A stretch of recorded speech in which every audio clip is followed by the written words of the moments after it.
Hey guys, BSc nursing का number 1 channel study medium आप सभी का स्वागत है। अगर आप बीएससी नर्सिंग का तैयारी कर रहे हो तो ये सीरीज आपके लिए बहुत ही इंपॉर्टेंट है, क्योंकि इसमें ऑल सब्जेक्ट को कराया जा रहा है। और अगर आपको सभी वीडियो देखना है तो डिस्क्रिप्शन बॉक्स में आपको प्लेलिस्ट का लिंक दिया गया है।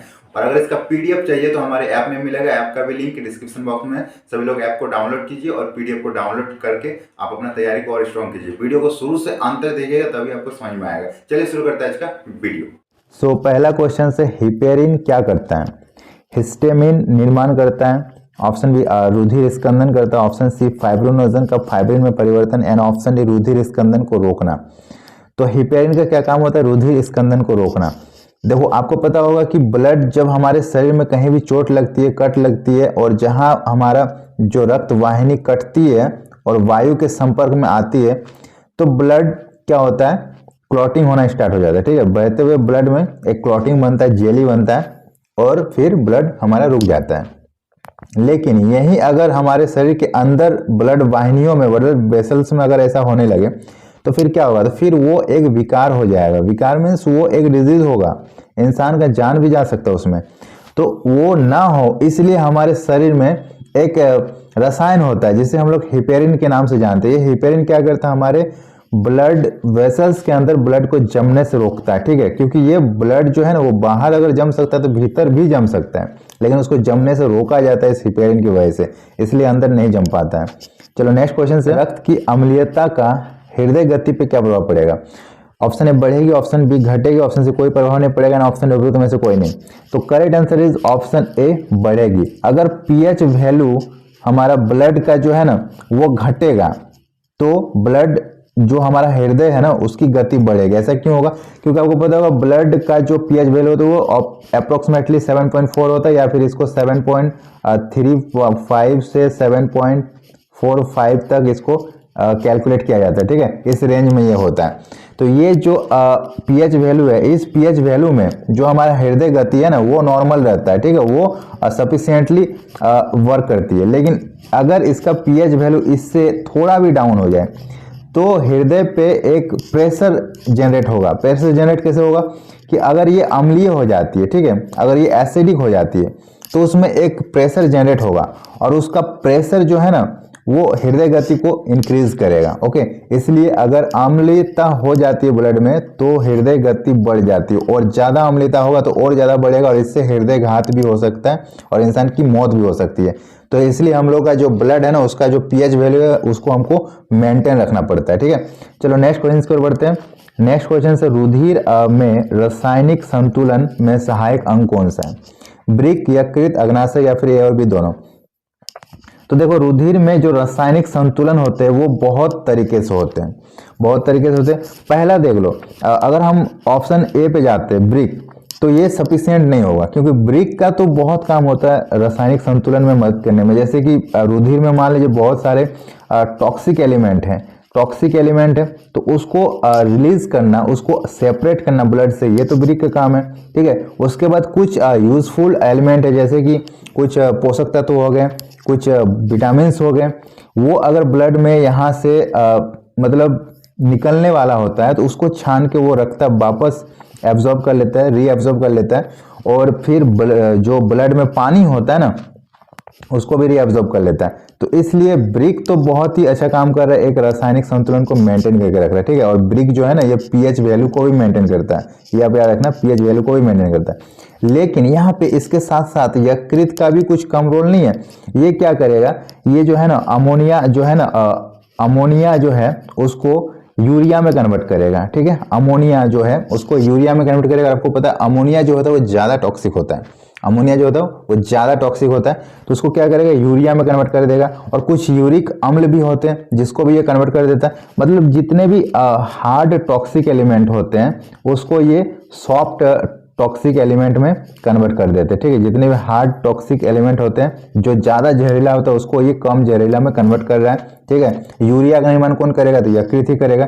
तो इस तरह से ब्लड का जो रासायनिक संतुलन की ओर अगर बात करें तो ब्रिक और यकृत दोनों ही भरपूर भूमिका निभाती है। इसका आंसर हो जाएगा ऑप्शन डी। नेक्स्ट क्वेश्चन है, निलय के प्रंकुंचन में क्या होता है? रक्त हृदय में प्रवेश करता है, ऑप्शन बी रक्त हृदय से निकलता है, ऑप्शन सी रक्त निलय से निकलता है, ऑप्शन डी रक्त फुफ्फुसों में प्रवेश करता है।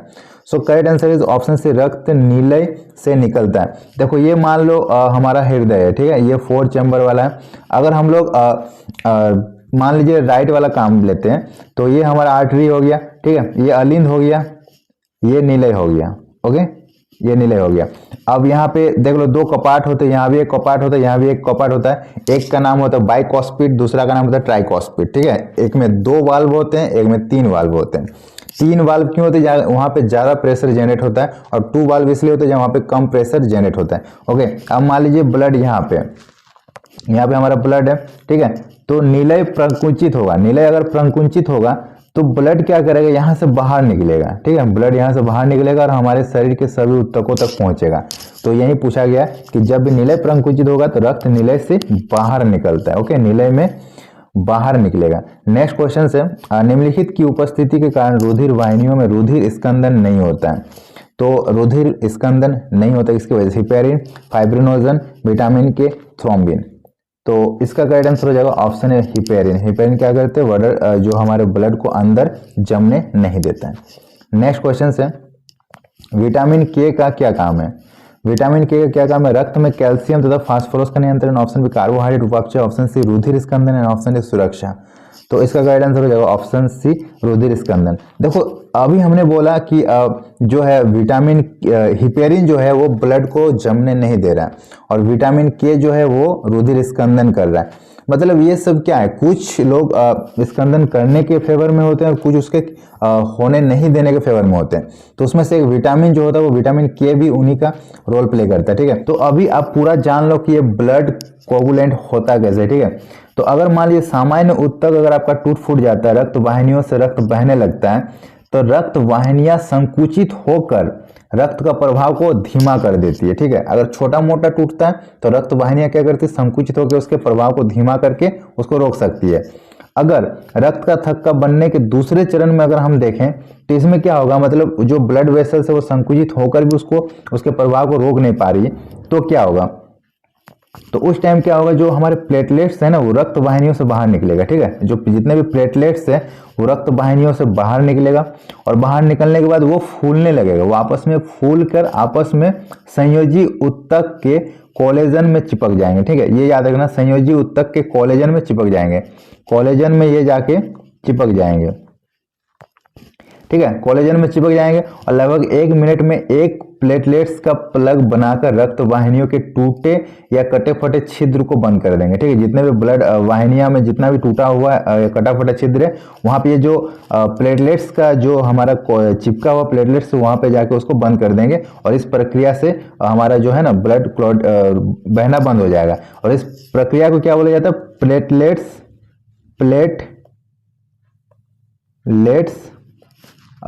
एग्रीगेशन, ठीक है, एग्रीगेशन इसको बोला जाता है, एग्रीगेशन, ठीक है। ये एक प्रोसेस हुआ, ओके। अगर इस प्रोसेस से ब्लड का रुकना बंद नहीं होता है तो थक्का बनता है, ठीक है। ये नॉर्मल प्रोसेस हुआ, अगर इससे नहीं बंद होता है, मतलब इससे भी ज्यादा डीप कट हुआ है, तो फिर क्या होगा, थक्का बनेगा। और थक्का कैसे बनेगा, तो देखो थक्का कैसे बनता है, रक्त वाहिनियों के बहुत ज्यादा क्षतिग्रस्त होने की स्थिति में प्लेटलेट्स प्लग जो है ना वो रक्त स्राव को रोक नहीं पाता है। ऐसी स्थिति में रक्त का थक्का बनने काफी जटिल प्रक्रिया हो जाता है, ठीक है। इस स्थिति में क्या होता है, तो सबसे पहले एक फाइब्रिनोजन का नाम आप सुने होंगे, ठीक है, फाइब्रिनोजन, फाइब्रिनेजर, ठीक है। फाइब्रिनेजर क्या होते हैं, इसको फाइब्रिनोजन भी बोला जाता है। ये क्या करते हैं, फाइब्रिनोजन प्रोटीन जो है ना ये कहां से बनता है, ये एक प्रोटीन है, ये बनता है यकृत से, ठीक है, ये यकृत से बनता है। और इस प्रोटीन में रक्त का थक्का बनने की क्रिया जो है ना शुरू होती है। रक्त का थक्का बनने के बाद जो भी सीरम बचता है, मतलब जो भी द्रव बचता है उसको सीरम बोला जाता है, ठीक है। ये याद रख लो, मतलब फाइब्रिनोजन से जो भी हमारा ब्लड क्लॉटिंग का काम हो गया, जो भी जरूरी एलिमेंट थे वो यूज हो गया, और उसके बाद जो हमारा द्रव बचा एक्स्ट्रा उसको सीरम बोला जा रहा, ठीक है। अब टूटे फूटे कटे हुए ऊतकों के कोशिकाओं में रक्त बहने के बाद प्लेटलेट्स और प्लाज्मा ग्लोब्यूलिन जो होते हैं वो आपस में मिलते हैं, और मिलने पर क्या बनते हैं, थ्रोम्बोकाइनेज जो होते हैं वो नामक एक एंजाइम्स बनाते हैं, ठीक है। इसको थ्रोम्बोब्लास्टिन भी बोला जाता है, थ्रोम्बोब्लास्टिन नामक एक एंजाइम बनाते हैं। तो थ्रोम्बोब्लास्टिन,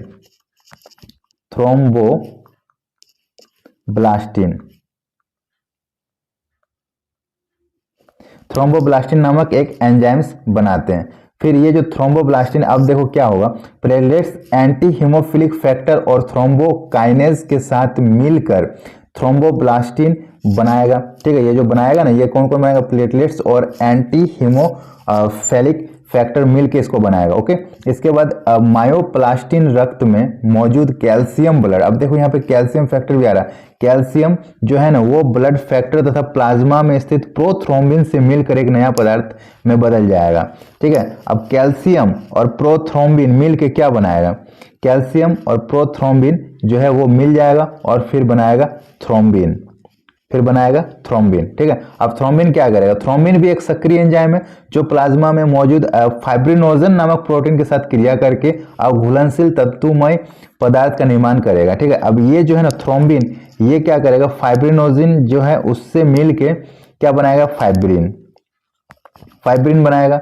अब फाइब्रिन के जो तंतु है आपस में फंस कर एक नेट बनाएगा, एक जाल का रूप लेगा। ठीक है, अब जाल का रूप बना दिया, और जाल बनने के बाद इसमें क्या होगा ना, जितने भी आरबीसी पार होंगे, आरबीसी इस जाल में फंसते जाएंगे, जितने भी आरबीसी आएंगे वो जाल में फंसते जाएंगे और ये जाल घना होते जाएगा, और ये जाल घना होते जाएगा और ये एक दीवार का रूप ले लेगा, और जब ये दीवार बन जाएगा तब इससे ब्लड बहना बंद हो जाएगा। समझ में आ गया। तो इसमें कितने लोगों ने भाग लिया, आपको समझ में आ गया। देखो ग्लोब्यूलिन्स जो है ना, इनमें इन्हें इनकी संरचना एवं कार्यों के अनुसार 3 वर्गों में बांटा गया है, जान लो। ग्लोब्यूलिन्स क्या क्या होते हैं, तो एक होता है अल्फा ग्लोब्यूलिन्स, एक होता है बीटा और एक होता है गामा, ये 3 भाग में बांटा गया है। तो समझ में आया, इस तरह से हम लोग का क्लॉटिंग होता है। तो पहले अगर इजिली रुक जाए तो ठीक है, और नहीं रुके तो फिर हमारा हाई लेवल का क्लॉटिंग होता है। नेक्स्ट क्वेश्चन से, एक बच्चे का रुधिर वर्ग जो है ना वो O है, तो उसके माता पिता का कौन सा ब्लड ग्रुप नहीं हो सकता है। ठीक है, बहुत अच्छा क्वेश्चन है। तो इसका करेक्ट आंसर हो जाएगा A, B और O। अब मान के चलो एक चीज, आप हमेशा मान के चलो, ये मान लो फादर है, ये मदर है, याद रखना ये फादर है, ये मदर है, ये फादर है और ये मदर है। अगर एक का AB है और एक का O है, किसी का भी अल्टरनेट कर लो, अगर फादर का AB है, मदर का O भी है, तो बच्चों में ये दोनों ब्लड ग्रुप कभी नहीं आ सकता, बच्चों में ये दोनों कभी नहीं आ सकते। तो बच्चों में क्या आएगा, A आएगा, B आएगा।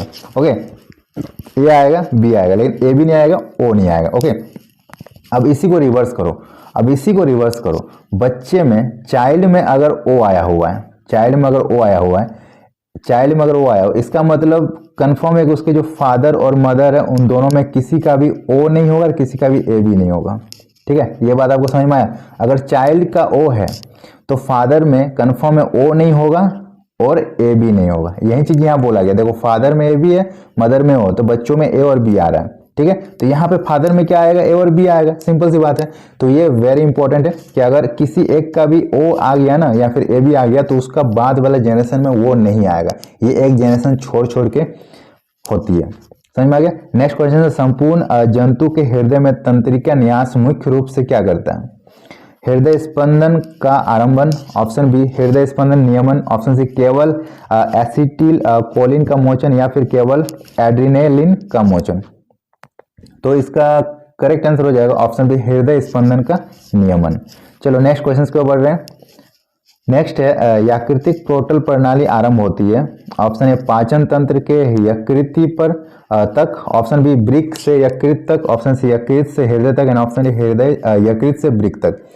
तो इसका करेक्ट आंसर हो जाएगा पाचन तंत्र से यकृत तक। देखो यकृतिक पोर्टल प्रणाली जो होती है ना, यकृतिक पोर्टल प्रणाली मतलब यकृत से जो भी ब्लड संतुलन में भागीदारी निभाया जा रहा है, उस प्रोसेस को वो कहाँ से कर रहा है, वो यकृत से नहीं कर रहा, वो पूरा का पूरा पाचन तंत्र से वो स्टार्ट हो जा रहा है। ठीक है, उसका काम, और पाचन तंत्र से पूरा का पूरा यकृत तक जितना भी ये प्रोसेस है, जिस दौर से ये गुजरेगा, उसको पूरा का पूरा यकृतिक पोर्टल बोला जाएगा। ठीक है, और फाइनली यकृत में जाके वो यूरिया का निर्माण होगा, यहाँ पे जाके यूरिया का निर्माण हो जाएगा। ठीक है, तो पूरा का पूरा यकृतिक पोर्टल के अंतर्गत आता है। नेक्स्ट क्वेश्चन है, सामान्य से हृदय धड़कन का कम होना क्या कहलाता है।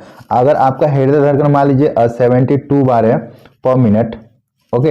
अगर मान लीजिए इसमें ड्रॉप दिखने को मिला, अगर आपका 65 हो गया, मान लीजिए ड्रॉप हो गया, 7 टाइम आपका ड्रॉप हो गया, 65 पर मिनट हो गया, घट गया, तो इसको क्या बोलेंगे? वेरी इंपॉर्टेंट, इसको क्या बोलेंगे?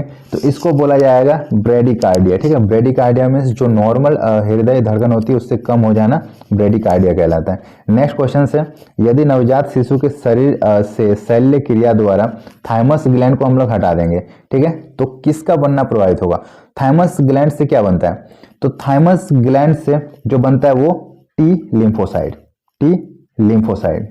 ठीक है, तो टी लिम्फोसाइड अफेक्टेड होगा अगर थाइमस ग्लैंड को हटा दिया जाए। नेक्स्ट क्वेश्चन से, हीमोग्लोबिन में हीम और ग्लोबिन का परसेंटेज क्या है? देखो हीमोग्लोबिन जो है ना, ये वर्ड जो है हीमोग्लोबिन, आपने सुना होगा, ये एक्चुअली एक वर्ड नहीं है, ये दो वर्ड है।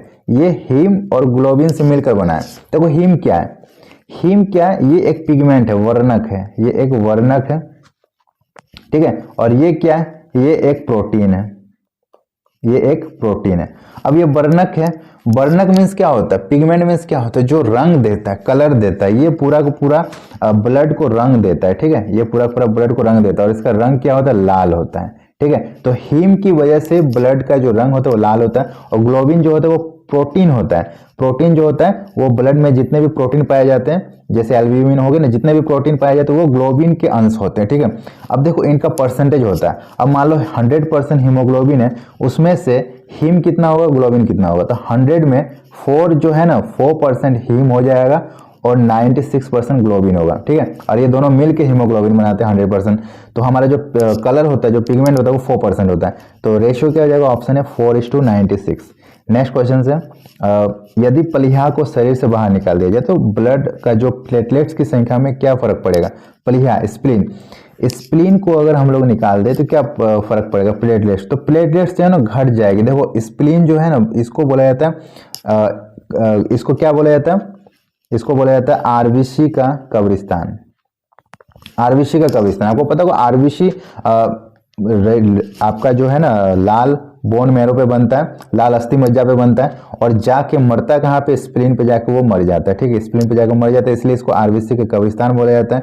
लेकिन इसको ब्लड बैंक भी बोला जाता है, ब्लड बैंक भी बोला जाता है। अब ब्लड बैंक क्यों बोला जाता है? क्योंकि देखो ब्लड जो है ना, ब्लड जहां से बन रही है वहां पे ये नहीं पता कि ब्लड की जरूरत कितना है हमारे शरीर में, वहां पे बस बन रही है।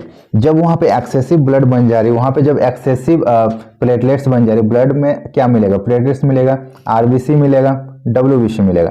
जब एक्सेसिव ब्लड बन रहा है तो ये सारे हमारे सेल जो है ये भी एक्सेसिव बन रहे हैं। अब ये जो एक्सेसिव बन रहा है इसका यूज नहीं है, तो फिर ये कहाँ पे जाके स्टोर हो जाएगा? ये स्प्लीन में जाके स्टोर हो जाएगा, प्लीहा में, और जब इसका जरूरत पड़ेगा तब स्प्लीन से निकलेगा। मान लीजिए आपको ब्लड की कमी हो जाएगी, जब आप किसी को डोनेट करोगे तब इंस्टेंटली स्प्लीन से ब्लड रिलीज होगा और वो कमी को पूरा करने की कोशिश करेगा। ठीक है, तो ये जो है ना, इसीलिए इसको ब्लड बैंक बोला जाता है। अब मान लीजिए प्लीहा को ही हम काट के हटा देंगे तो फिर क्या होगा? प्लेटलेट्स की कमी हो जाएगी, क्योंकि वहाँ पे स्टॉक नहीं होगा ना, स्टोर जो होता है वो नहीं रहेगा, स्टॉक खाली हो जाएगा। तो जितना क्रिएट होगा उतना यूज होगा, स्टॉक नहीं रहेगा तो प्लेटलेट्स की कमी हो जाएगी।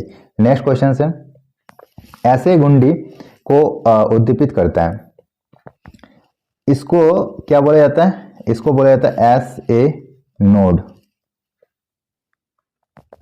ठीक है, ऐसे नोड बोला जाता है। ये जो है ना, ये क्या उद्दीपित करता है? सिंपैथिन उद्दीपित करता है। ठीक है, सिंपैथिन उद्दीपित करता है। ओके, ये हृदय से संबंधित है। चलो नेक्स्ट क्वेश्चन से, नेक्स्ट क्वेश्चन से, आरबीएस की संख्या का अधिक होना क्या कहलाता है? तो इसको क्या बोला जाता है? इसको आरबीएस को बोला जाता है रैंडम ब्लड शुगर। इसका मतलब क्या है? ब्लड में जो शुगर लेवल है उसको ये काउंट कर रहा है। ठीक है, तो अगर मान लीजिए आरबीएस अधिक हो जाएगा तो उसको बोला जाएगा पॉलीसाइथेमिया। वेरी इंपॉर्टेंट, पॉलीसाइथेमिया बोला जाएगा। नेक्स्ट क्वेश्चन है, हृदय दर को बढ़ाता है, मतलब जो हमारा हार्ट बीट है उसको कौन बढ़ाएगा? हाई टेम्परेचर, लो पीएच, उच्च उपापचय या फिर सभी? तो हमने थोड़ा देर पहले इसको हमने बताया था कि जो हमारा पीएच है ना वो अगर गिरेगा तो हमारा जो हार्ट बीट है वो बढ़ेगा। तो पहला तो ये होगा। ठीक है, अगर इसके अलावा पीएच के अलावा और कौन फैक्टर है जो हमारे हार्ट बीट को बढ़ा सकता है? तो वो है टेम्परेचर।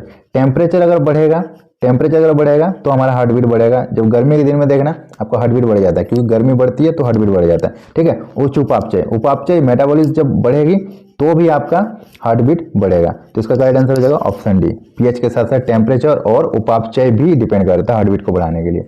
नेक्स्ट क्वेश्चन से, हृदय स्पंदन को तीव्र करते हैं। हृदय स्पंदन को कौन तीव्र करता है, मतलब हार्ट बीट को कौन बढ़ाता है? एड्रेनालिन, सिंपैथिन, थायरोक्सिन या फिर सभी? तो इसका करेक्ट आंसर देखो क्या हो जाएगा। पहली बात तो एड्रेनालिन, ये क्या होते हैं? तो ये इमरजेंसी हार्मोन रिलीज करते हैं। अगर मान लो अचानक से कुछ आप ऐसा शॉकिंग चीज देख लिए जो आप नहीं देखना चाहते हो, तो जैसे आप देखोगे तो आपके शरीर में एक अजीब सा फीलिंग्स आएगा, वो एक हार्मोन्स की वजह से होता है, वो होता है एड्रेनालिन, ठीक है।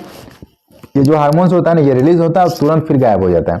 जब आपको पता चलता है कि वो हॉरर नहीं है तो तुरंत वो गायब हो जाता है। तो इसी को इसको बोला जाता है लड़ो और उड़ो हार्मोन्स, ठीक है। तो ये एड्रेनालिन जो होता है ना, वो आपका हृदय स्पंदन को बढ़ा देता है। उस टाइम आपका जो हार्ट बीट होता है ना, बहुत ज्यादा बढ़ जाता है। इसके अलावा सिंपैथिन जो है ना, ये भी आपका हार्ट बीट को बढ़ाएगा, ठीक है। और उसके अलावा थायरोक्सिन, ये भी आपका बढ़ाएगा। थायरोक्सिन, जब थायराइड बढ़ जाता है ना, तो भी आपका हार्ट बीट बढ़ जाता है। तो करेक्ट आंसर ऑप्शन डी होगा। नेक्स्ट क्वेश्चन से, प्रयोगशाला में प्रयुक्त होने वाला कृत्रिम संश्लेषी प्रतिस्कंदन एंटीकोगुलेंट क्या है?